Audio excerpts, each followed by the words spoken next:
আসন্ন Bangladesh cricket board অর্থাৎ BCB নির্বাচনে মুখোমুখি হতে যাচ্ছে বাংলাদেশের দুই প্রজন্মের দুই তারকা তামিম ইকবাল খান ও আমিনুল ইসলাম বুলবুল। দুজনেই ঘোষণা দিয়েছেন পরিচালকের পদে প্রার্থী হওয়ার, যা নির্বাচনে বাড়িয়ে দেবে উত্তেজনা ও আগ্রহ।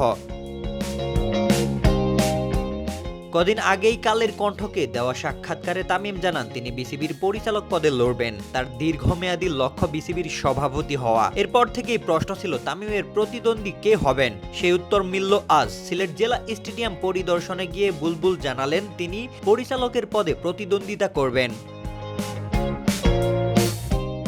বাংলাদেশের ক্রিকেটে ভিন্ন প্রজন্মের প্রতিনিধিত্ব করা এই দুই তারকার অংশগ্রহণ নির্বাচনের সৌন্দর্য ও মর্যাদা বাড়িয়ে দেবে এমনটাই প্রত্যাশা সবার। তামিম ও বুলবুল দুজনেই স্পষ্ট করেছেন তাদের লক্ষ্য ব্যক্তিগত অর্জন নয়, দেশের ক্রিকেটকে এগিয়ে নেওয়াই তাদের মূল লক্ষ্য।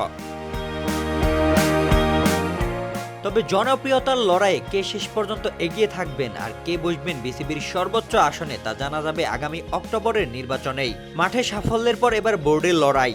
ক্রিকেট প্রেমীরা অপেক্ষায় তামিম নাকি বুলবুল কে নেতৃত্ব দিবেন ভবিষ্যৎ বাংলাদেশের ক্রিকেটকে। দুজনেই জনপ্রিয় হয়, ভোট ও জয়ের পাল্লাটা অনেকটাই সমান, আর তাই তো অনুমান করা বেশ কঠিন।